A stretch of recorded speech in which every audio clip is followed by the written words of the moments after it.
अध्याय 4। सहायक साक्ष्य। क्या यीशु के जीवनियों के बाहर विश्वसनीय साक्ष्य है?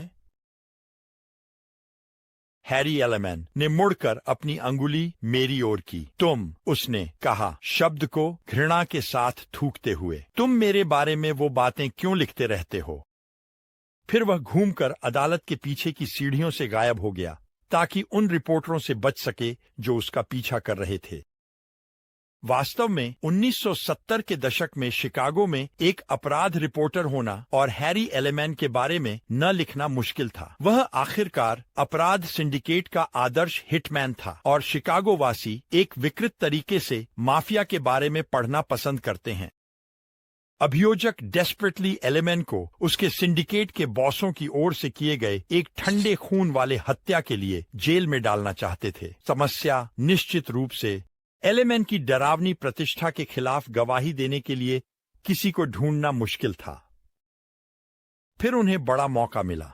एलेमैन के एक पूर्व साथी लुइस अल्मेडा को पेंसिल्वेनिया में एक श्रमिक अधिकारी की हत्या के रास्ते में गिरफ्तार किया गया। हथियारों में दोषी ठहराए जाने और जेल की सजा सुनाए जाने के बाद अल्मेडा ने एक टीमस्टर्स यूनियन के शॉप स्टूअर्ड की अनसुलझी हत्या के खिलाफ एलेमैन के खिलाफ गवाही देने के लिए सहमति दी। शिकागो में यदि अभियोजक अल्मेडा के प्रति नरमी दिखाने के लिए सहमत होते, इसका मतलब था कि अल्मेडा के पास सहयोग करने का एक कारण था जो निश्चित रूप से उसकी विश्वसनीयता को कुछ हद तक धूमिल करेगा। अभियोजकों ने महसूस किया कि उन्हें उसकी गवाही को मजबूत करने की आवश्यकता होगी ताकि सजा सुनिश्चित हो सके। इसलिए वे अल्मेडा के बयान की पुष्टि करने के लिए किसी की तलाश में गए। वेबस्टर की शब्दकोश में सहयोग को इस तरह परिभाषित किया गया है: अधिक निश्चित बनाना, पुष्टि करना। उसने मेरे दुर्घटना के बयान की पुष्टि की। सहयोगी साक्ष्य अन्य गवाही का समर्थन करता है। यह एक चश्मदीद गवाही के आवश्यक तत्वों की पुष्टि या समर्थन करता है। यह एक सार्वजनिक रिकॉर्ड, एक फोटो या दूसरे या तीसरे व्यक्ति से अतिरिक्त गवाही हो सकती है। यह किसी व्यक्ति की पूरी गवाही या केवल इसके प्रमुख हिस्सों की पुष्टि कर सकता है। वास्तव में सहयोगी साक्ष्य उस समर्थन के तारों की तरह कार्य करता है जो एक लंबे एंटीना को सीधा और अडिग रखते हैं। जितना अधिक सहयोगी साक्ष्य, उतना ही मजबूत और सुरक्षित मामला। लेकिन अभियोजक अल्मेडा की कहानी की पुष्टि कहां पाएंगे? यह एक आश्चर्यजनक स्रोत से आया। एक शांत, कानून का पालन करने वाले नागरिक जिसका नाम बॉबी लोव था, ने जांचकर्ताओं को बताया कि वह अपने कुत्ते को टहलाते समय एलेमैन को यूनियन स्टीवर्ड की हत्या करते हुए देखा। एलेमैन की हड्डी ठंडक देने वाली कुख्याति के बावजूद लोव ने माफिया के खिलाफ गवाही देकर अल्मेडा की कहानी का समर्थन करने के लिए सहमति दी। एलेमैन के मुकदमे में लोव और अल्मेडा ने अपनी कहानियों से झुर्रियों को मंत्रमुग्ध कर दिया। अल्मेडा का भागने वाली कार चलाने का विवरण लोव के सीधे वर्णन के साथ मेल खाता था, जिसमें उसने देखा कि एलेमैन ने अपने शिकार की हत्या सार्वजनिक फुटपाथ पर की। 27 सितंबर 1972 की शाम अभियोजकों को लगा कि उन्होंने डरावने हिटमैन के खिलाफ एक मजबूत मामला तैयार कर लिया है। फिर भी पूरे मुकदमे के दौरान उन्हें कुछ गड़बड़ होने का एहसास हुआ। उनका संदेह तब पहली बार सामने आया जब एलेमैन ने जूरी ट्रायल कराने के बजाय अपने मामले को सुनने के लिए एक न्यायाधीश को चुनने का निर्णय लिया। मुकदमे के अंत में अभियोजकों की सबसे बुरी आशंकाएं सच हो गईं। लोव और अल्मेडा की मजबूर करने वाली गवाही के बावजूद न्यायाधीश ने एलेमैन को निर्दोष घोषित कर दिया और उसे मुक्त कर दिया। क्या हुआ था? याद रखें, ये कुक काउंटी, इलिनॉइस में हुआ, जहां भ्रष्टाचार अक्सर छिपा रहता है। सालों बाद यह खुलासा हुआ कि न्यायाधीश को बरी करने के बदले में $10,000 किए गए थे। जब एक FBI मुखबिर ने रिश्वत का खुलासा किया, तब उस समय के सेवानिवृत्त न्यायाधीश ने आत्महत्या कर ली और अभियोजकों ने एलेमैन के खिलाफ हत्या का आरोप फिर से दायर किया। जब दूसरा परीक्षण हुआ, तब कानून में बदलाव किया गया था ताकि अभियोजक जूरी से मामले को सुनने की मांग कर सकें। यही उन्होंने किया और अंततः हत्या के 25 साल बाद एलेमैन को दोषी पाया गया और जेल की सजा सुनाई गई, जहां वह बाद में मर गया। विलंब के बावजूद एलिमेंट सागा दिखाता है कि सहायक साक्ष्य कितना महत्वपूर्ण हो सकता है, और ऐतिहासिक मुद्दों से निपटने में भी यही सच है। हम पहले ही डॉ. क्रेग ब्लोमबर्ग की गवाही के माध्यम से सुन चुके हैं कि सुसमाचारों में यीशु के जीवन, शिक्षाओं, मृत्यु और पुनरुत्थान के लिए उत्कृष्ट प्रत्यक्षदर्शी साक्ष्य हैं। लेकिन क्या इसे कॉरोबोरेट करने के लिए कोई अन्य साक्ष्य हैं? क्या सुसमाचारों के बाहर कोई लेख हैं जो यीशु या प्रारंभिक ईसाई धर्म के बारे में किसी भी आवश्यक बात की पुष्टि या समर्थन करते हैं? दूसरे शब्दों में, क्या कोई अतिरिक्त दस्तावेज हैं जो मसीह के मामले को मजबूत करने में मदद कर सकते हैं, जैसे बॉबी लोव की गवाही ने हैरी एलेमैन के खिलाफ मामले को मजबूत किया? हमारे अगले गवाह के अनुसार इसका उत्तर हाँ है, और उस साक्ष्य की मात्रा और गुणवत्ता आपको बहुत आश्चर्यचकित कर सकती है। तीसरा साक्षात्कार एडविन एम यामोची, पीएचडी। जब मैं ओहायो के चित्रात्मक ऑक्सफोर्ड में मियामी विश्वविद्यालय में एडविन यामोची के कार्यालय में स्थित प्रभावशाली ईंट की इमारत में प्रवेश कर रहा था, तो मैंने इस शिलालेख के साथ एक पत्थर के मेहराब के नीचे चलना शुरू किया। तुम सत्य को जानोगे और सत्य तुम्हें स्वतंत्र करेगा। प्राचीन इतिहास के देश के प्रमुख विशेषज्ञों में से एक के रूप में यामोची ने अपने जीवन के अधिकांश समय ऐतिहासिक सत्य की खोज में बिताया है। 1937 में हवाई में जन्मे ओकिनावा के प्रवासियों के पुत्र यामोची ने विनम्र शुरुआत से शुरुआत की। उनके पिता पर्ल हार्बर पर जापानी हमले से ठीक पहले निधन हो गए, जिससे उनकी मां अमीर परिवारों की नौकरानी के रूप में मामूली जीविका कमानी पड़ी। हालांकि उनके पास औपचारिक शिक्षा की कमी थी, उन्होंने अपने बेटे को पढ़ने और अध्ययन करने के लिए प्रोत्साहित किया, उसे खूबसूरती से चित्रित किताबें देकर जो उसके भीतर जीवन भर के लिए सीखने का प्रेम पैदा करती थीं। निश्चित रूप से उनकी शैक्षणिक उपलब्धियां प्रभावशाली रही हैं। हिब्रू और हेलेनिस्टिक्स में स्नातक की डिग्री प्राप्त करने के बाद यामोची ने ब्रांडेस विश्वविद्यालय से भूमध्य सागरीय अध्ययन में मास्टर और डॉक्टरेट की डिग्री प्राप्त की। उन्हें Rutgers research council, national endowment for humanities, American philosophical society और अन्य से 8 फेलोशिप से सम्मानित किया गया है। उन्होंने 22 भाषाओं का अध्ययन किया है, जिनमें अरबी, चीनी, मिस्री, रूसी, सीरियाई, उगरिटिक और यहां तक कि कोमांच भी शामिल हैं।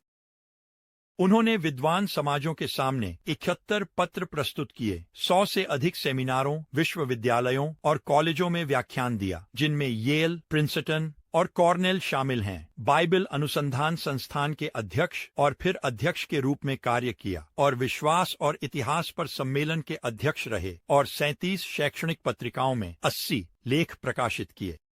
1968 में उन्होंने यरूशलेम में हेरोडियन मंदिर की पहली खुदाई में भाग लिया, जिसने 70 ईस्वी में मंदिर के विनाश के सबूत प्रकट किए।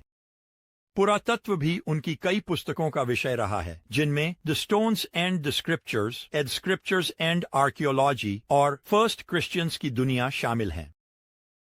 हालांकि बौद्ध पृष्ठभूमि में जन्मे यामोची 1952 से यीशु का अनुसरण कर रहे हैं, जो वर्ष मेरा जन्म हुआ। मैं देखना चाहता था कि क्या मसीह के प्रति उनकी दीर्घकालिक प्रतिबद्धता उनके ऐतिहासिक साक्ष्य मूल्यांकन को प्रभावित करेगी। दूसरे शब्दों में, क्या वह सटीकता से तथ्यों पर टिके रहेंगे या उन निष्कर्षों को निकालने के लिए ललचाएंगे जो साक्ष्यों के अनुसार उचित नहीं थे? मुझे यामोची का स्वभाव सौम्य और विनम्र लगा। हालांकि वह आम तौर पर शांत रहते हैं, वह अत्यधिक केंद्रित हैं। वह प्रश्नों के लिए व्यापक और विस्तृत उत्तर प्रदान करते हैं, अक्सर अपने मौखिक उत्तर को पूरक करने के लिए विषय पर लिखे गए विद्वतापूर्ण लेखों की फोटोकॉपी पेश करते हैं। एक अच्छा विद्वान जानता है कि आपके पास कभी भी बहुत अधिक डेटा नहीं हो सकता। एक घने जंगल वाले परिसर के दिल में, उसके किताबों से भरे कार्यालय में, ए ब्लेज इन ऑटम कलर्स में, हम उस विषय पर बात करने के लिए बैठे जो इतने वर्षों के शोध और शिक्षण के बाद भी उसकी आंखों में चमक लाता है।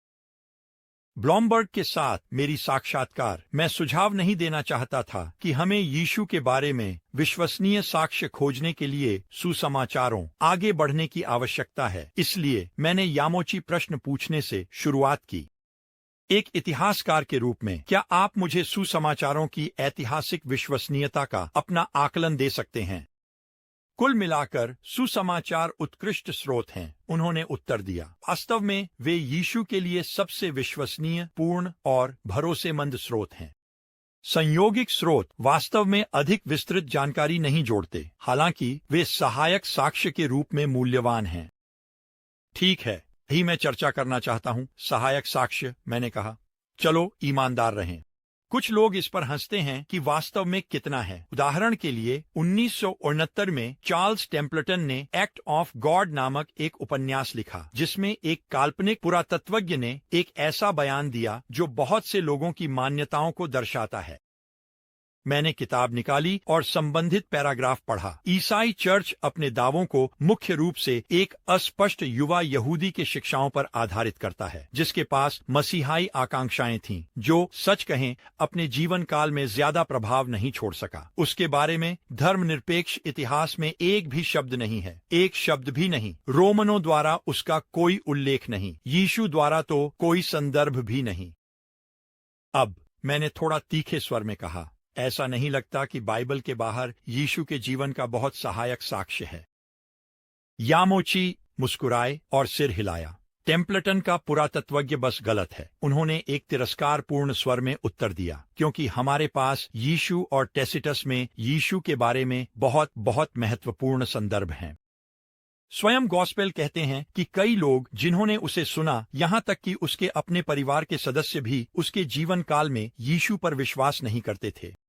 फिर भी उसने ऐसा प्रभाव डाला कि आज यीशु को हर जगह याद किया जाता है, जबकि महान हेरोद, पोंटियस पिलाट और अन्य प्राचीन शासक उतने प्रसिद्ध नहीं हैं। तो निश्चित रूप से उसने उन लोगों पर प्रभाव डाला जो उस पर विश्वास करते थे।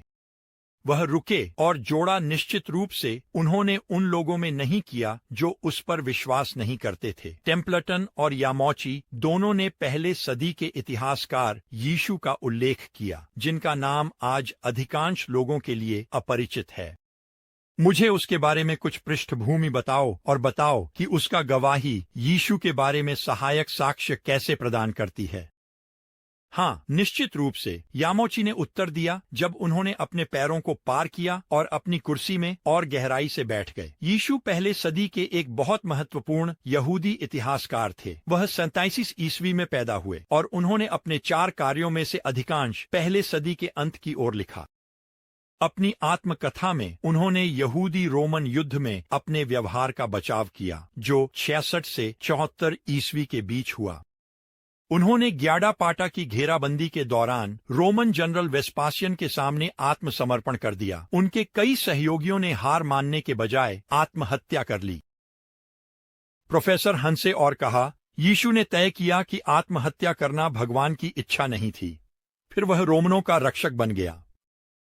यीशु एक रंगीन चरित्र की तरह लगते थे। मैं उनके बारे में अधिक विवरण चाहता था ताकि मैं उनकी प्रेरणाओं और पूर्वाग्रहों को बेहतर समझ सकूं। मुझे उनका चित्र बनाकर बताओ, मैंने कहा। वह एक पुजारी, एक फरीसी थे और वह कुछ आत्मकेंद्रित थे।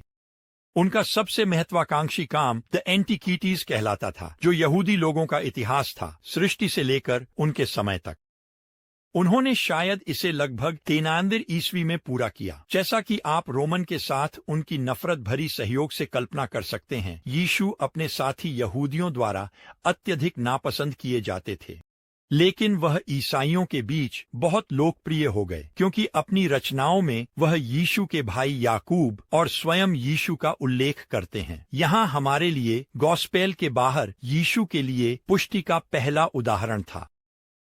मुझे उन संदर्भों के बारे में बताओ, मैंने कहा। यामोची ने उत्तर दिया, एंटीक्विटीज में वह बताता है कि कैसे एक उच्च पुजारी, जिसका नाम अनानियास था, नए नियम में भी उल्लेखित रोमन गवर्नर यीशु की मृत्यु का लाभ उठाकर याकूब को मारने की योजना बनाता है।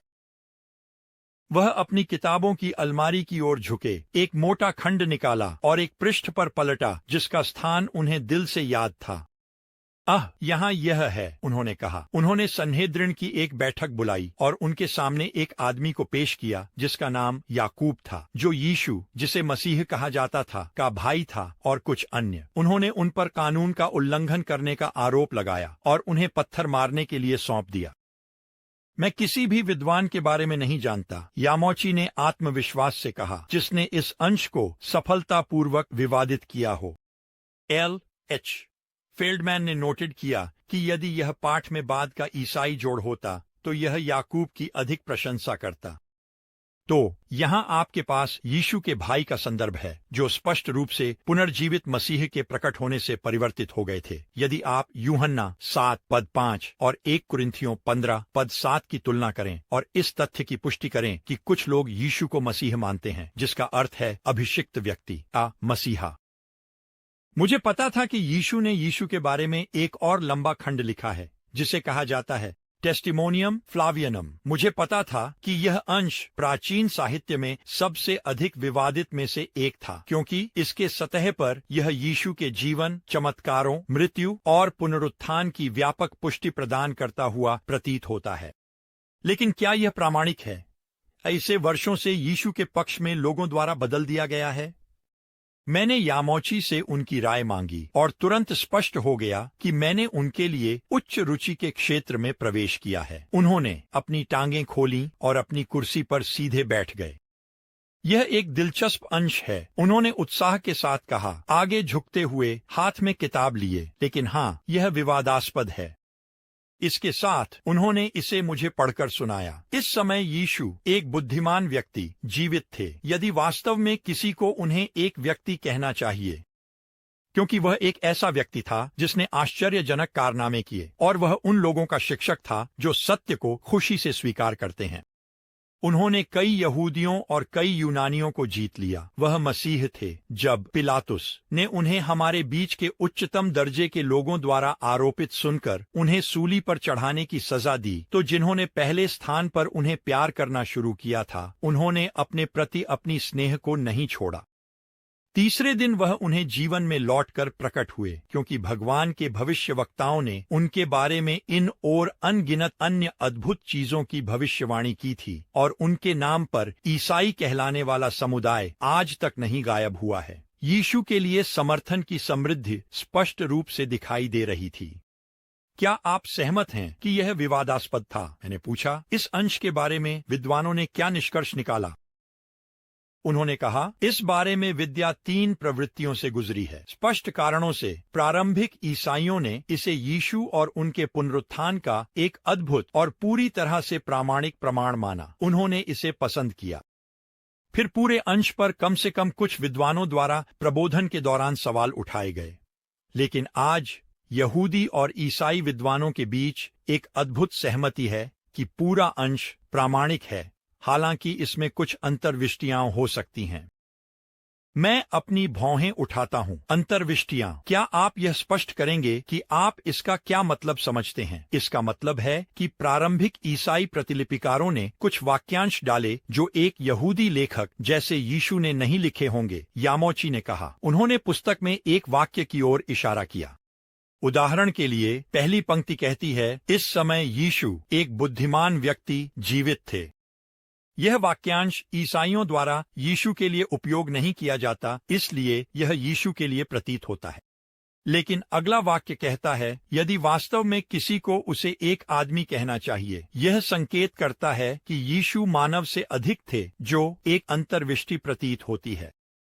मैंने उसे यह बताने के लिए सिर हिलाया कि मैं अब तक उसका अनुसरण कर रहा था। यह आगे कहता है, क्योंकि वह एक ऐसा था जिसने आश्चर्यजनक कारनामे किए और ऐसे लोगों का शिक्षक था जो खुशी से सत्य को स्वीकार करते हैं। उन्होंने कई यहूदियों और कई ग्रीकों को जीत लिया। यह यीशु द्वारा अन्यत्र उपयोग किए गए शब्दावली के साथ काफी मेल खाता है और इसे सामान्यतः प्रामाणिक माना जाता है। लेकिन फिर यह स्पष्ट बयान है, वह मसीह था। यह एक अंतर्वर्धन प्रतीत होता है, क्योंकि मैंने बाधित किया। यीशु अपने जेम्स के संदर्भ में कहते हैं कि यीशु को मसीह कहा गया था। यह सही है, यामोची ने कहा। यह असंभव है कि यीशु ने यहाँ स्पष्ट रूप से कहा होगा कि यीशु मसीह था, जबकि अन्यत्र उन्होंने केवल कहा कि उनके अनुयायियों द्वारा उन्हें मसीह माना जाता था। पैसेज का अगला भाग, जो यीशु के परीक्षण और क्रूस पर चढ़ाए जाने के बारे में बात करता है और इस तथ्य के बारे में कि उनके अनुयायी उनसे प्यार करते थे, इसे प्रामाणिक माना जाता है। फिर यह वाक्यांश है, तीसरे दिन वह उन्हें जीवन में लौटकर प्रकट हुआ। फिर यह पुनरुत्थान में विश्वास की एक स्पष्ट घोषणा है और इसलिए यह असंभव है कि यीशु ने इसे लिखा होगा। इसलिए ये तीन तत्व अंतर्वर्धन प्रतीत होते हैं। मैंने पूछा, अंततः क्या है कि यीशु के बारे में यह पैसेज शायद मूल रूप से यीशु के बारे में लिखा गया था, हालांकि बिना उन तीन बिंदुओं के जिनका मैंने उल्लेख किया। लेकिन फिर भी यीशु महत्वपूर्ण जानकारी की पुष्टि करते हैं कि वह यरूशलेम में चर्च के शहीद नेता थे और वह एक बुद्धिमान शिक्षक थे जिन्होंने एक व्यापक और स्थायी अनुयायी वर्ग स्थापित किया, इसके बावजूद कि उन्हें पिलातुस के तहत कुछ यहूदी नेताओं के उकसाने पर क्रूस पर चढ़ाया गया था। हालांकि इन संदर्भों ने यीशु के बारे में कुछ महत्वपूर्ण स्वतंत्र सत्यापन प्रदान किया, मैं सोच रहा था कि एक इतिहासकार जैसे यीशु ने पहले सदी के इतने महत्वपूर्ण व्यक्ति के बारे में और अधिक क्यों नहीं कहा। मुझे पता था कि कुछ संदेहवादी जैसे बोस्टन विश्वविद्यालय के दार्शनिक माइकल मार्टिन ने इसी तरह की आलोचना की है। इसलिए मैंने मार्टिन के इस बयान पर यामोची की प्रतिक्रिया के लिए पूछा, जो विश्वास नहीं करते कि यीशु कभी जीवित थे। यदि यीशु वास्तव में मौजूद थे तो किसी को उम्मीद होती कि यीशु ने उनके बारे में और अधिक कहा होता। यह अप्रत्याशित है कि यीशु ने अन्य मेस्सियाई व्यक्तियों और यूहन्ना बपतिस्मा देने वाले का अधिक विस्तार से उल्लेख करते हुए उनका संक्षेप में उल्लेख किया। यामोची की प्रतिक्रिया असामान्य रूप से मजबूत प्रतीत हुई। कभी कभी कुछ लोगों ने यीशु के अस्तित्व को नकारने की कोशिश की है, लेकिन यह वास्तव में एक खोई हुई कोशिश है, उन्होंने निराशा की टोन में कहा। यह स्पष्ट प्रमाण है कि यीशु वास्तव में मौजूद थे और ये काल्पनिक प्रश्न वास्तव में बहुत निरर्थक और भ्रांतिपूर्ण हैं। लेकिन मैं इसका उत्तर इस तरह दूंगा। यीशु राजनीतिक मामलों और रोम के खिलाफ संघर्ष में रुचि रखते थे, इसलिए उनके यूहन्ना बपतिस्मा देने वाला अधिक महत्वपूर्ण था, क्योंकि वह यीशु की तुलना में एक बड़ा राजनीतिक खतरा था। मैंने बीच में ही कहा, एक सेकंड रुकिए, क्या कुछ विद्वानों ने यीशु को एक उग्रवादी के रूप में या कम से कम उग्रवादियों के प्रति सहानुभूतिपूर्ण दिखाया है? मैंने पूछा, जो रोम के खिलाफ राजनीतिक रूप से विद्रोही समूह था। यामोची ने अपने हाथ से इशारा करते हुए आपत्ति को खारिज कर दिया। यह एक ऐसा दृष्टिकोण है जिसे स्वयं गॉस्पेल समर्थन नहीं करते, उन्होंने उत्तर दिया, क्योंकि याद रखें, यीशु ने तो रोमियों को कर चुकाने पर भी आपत्ति नहीं की। इसलिए क्योंकि यीशु और उनके अनुयायी तत्काल राजनीतिक खतरा नहीं बने, यह निश्चित रूप से समझ में आता है कि यीशु इस संप्रदाय में अधिक रुचि नहीं रखते, हालांकि बाद में यह वास्तव में बहुत महत्वपूर्ण साबित हुआ हो।